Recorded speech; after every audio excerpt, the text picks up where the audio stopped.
तो चलिए आज बात करते हैं पौधों की एक बहुत ही अनोखी दुनिया के बारे में। हम बात करेंगे हर्बेरियम की। लेकिन इन्हें सिर्फ सूखी पत्तियों का कलेक्शन समझने की गलती मत कीजिएगा। जरा सोचिए, एक ऐसी लाइब्रेरी की जहां हर एक पत्ता, हर एक फूल हमारे प्लैनेट के इतिहास का एक पूरा चैप्टर हो। जरा सोचिए, क्या ऐसा हो सकता है कि सिर्फ एक पत्ती को देखकर किसी जंगल के पूरे अतीत को पढ़ा जा सके? यही सवाल हमें आज के विषय के बिल्कुल सेंटर में ले जाता है, जहां पौधे सिर्फ पौधे नहीं रहते, बल्कि हमारे प्लैनेट के इतिहासकार बन जाते हैं। तो आखिर ये हर्बेरियम होता क्या है? सीधे सीधे कहें तो ये पौधों का एक बहुत ही सावधानी से तैयार किया गया कलेक्शन है। पौधों को सुखाया जाता है, उन्हें प्रेस किया जाता है और फिर फ्यूचर में स्टडी के लिए शीट्स पर संभाल कर रख दिया जाता है। ये वनस्पति विज्ञान यानी बॉटनी की दुनिया का एक बहुत ही फंडामेंटल टूल है। चलिए अपने पहले हिस्से की तरफ बढ़ते हैं, जो इस आइडिया को और मजबूत करता है कि हर्बेरियम असल में पौधों की एक लाइब्रेरी ही है। हर एक स्पेसिमेन, मतलब हर एक नमूना, अपने आप में एक किताब की तरह है। ये एक टाइम कैप्सूल है जो किसी खास जगह और किसी खास समय से एक पौधे के वजूद को हमेशा के लिए कैद कर लेता है। ये उस पल का एक परमानेंट रिकॉर्ड बन जाता है। तो अब सवाल ये उठता है कि एक जीता जागता पौधा इस साइंटिफिक रिकॉर्ड में तब्दील कैसे होता है। हमारा अगला सेक्शन इसी सफर के बारे में है, फील्ड से लेकर फाइल तक एक नमूने की पूरी यात्रा। ये सब शुरू होता है सही औजारों से। एक बोटैनिस्ट के बैग में क्या क्या होता है? जड़ें खोदने के लिए खुरपी होती है, टहनियाँ काटने के लिए कैंची होती है और ऊंचे पेड़ों से नमूने लेने के लिए हुक वाली छड़ी जैसी चीजें होती हैं। और हाँ, हर छोटी बड़ी डिटेल को नोट करने के लिए एक फील्ड नोटबुक और नमूनों को रखने के लिए पुराने अखबार तो होते ही हैं। ये जो प्रोसेस है ना, ये अपने आप में एक आर्ट है। सबसे पहले होता है कलेक्शन, जहां एक पूरा का पूरा नमूना लिया जाता है, जड़ें, फूल, फल, सब कुछ। फिर उसे दबाकर सुखाया जाता है।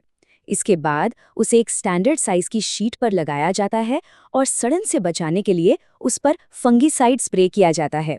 और फिर आता है सबसे जरूरी कदम, लेबलिंग।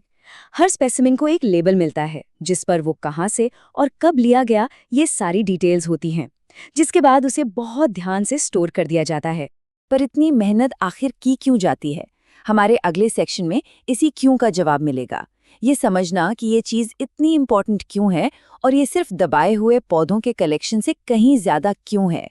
देखिए, हर स्पेसिमेन सिर्फ एक पौधा नहीं है, ये उससे कहीं ज्यादा है। ये एक डेटा पॉइंट है। ये हमें उस पौधे के हैबिटेट, उसकी लोकेशन और उसके समय की कहानी बताता है। ये सच में जानकारी का एक खजाना है जो हमें ये समझने में मदद करता है कि वक्त के साथ हमारा एनवायरनमेंट कैसे बदला है। और ये जो डेटा है ना, ये साइंस की न जाने कितनी फील्ड्स की बुनियाद है। टैक्सोनॉमी मतलब पौधों को क्लासिफाई करने से लेकर इकोलॉजी तक।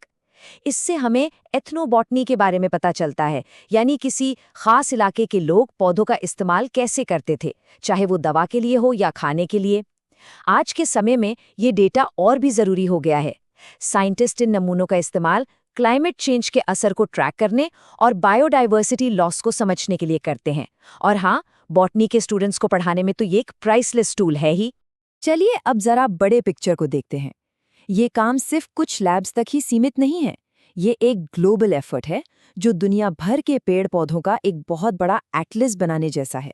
पूरी दुनिया में लंदन से लेकर न्यूयॉर्क और पेरिस तक बड़े बड़े हर्बेरिया का एक नेटवर्क फैला हुआ है। ये एक बहुत बड़ा ग्लोबल कोलैबोरेशन है जो हमारे प्लैनेट के पेड़ पौधों को बचाने और समझने के लिए डेडिकेटेड है। इस एफर्ट का स्केल समझना है तो जरा इस नंबर पर गौर कीजिए, 65 लाख। जी हाँ, 6.5 मिलियन। ये सिर्फ एक जगह यूके के रॉयल बोटैनिक गार्डन्स क्यू में रखे गए नमूनों की संख्या है। सच में ये कमाल का है। और ये जो एफर्ट है, ये ग्लोबल लेवल पर भी है और नेशनल लेवल पर भी। यहाँ हम दुनिया के चार्ट की तुलना भारत के मेजर हर्बेरिया के चार्ट से कर सकते हैं। इससे पता चलता है कि ये साइंटिफिक एफर्ट हर ज्योग्राफिकल लेवल पर कितना जरूरी है। सिर्फ भारत की ही बात करें तो यहाँ सेंट्रल नेशनल हर्बेरियम, जिसकी स्थापना 1793 में हुई थी, वहाँ करीब 25 लाख स्पेसिमेन है। ये हमारे देश की वनस्पति का एक इनक्रेडिबल और हिस्टोरिकल रिकॉर्ड है जो सदियों से चला आ रहा है। तो ये सब हमें एक आखिरी बहुत ही दिलचस्प सवाल पर लाकर छोड़ देता है। इन सूखी संभाल कर रखी गई शीट्स में, इन अलमारियों में हमारे प्लैनेट के पास्ट और फ्यूचर के न जाने कौन-कौन से राज छिपे हैं, जो बस खोजे जाने का इंतजार कर रहे हैं। ये एक ऐसी लाइब्रेरी है जिसकी कहानियां आज भी लिखी जा रही हैं।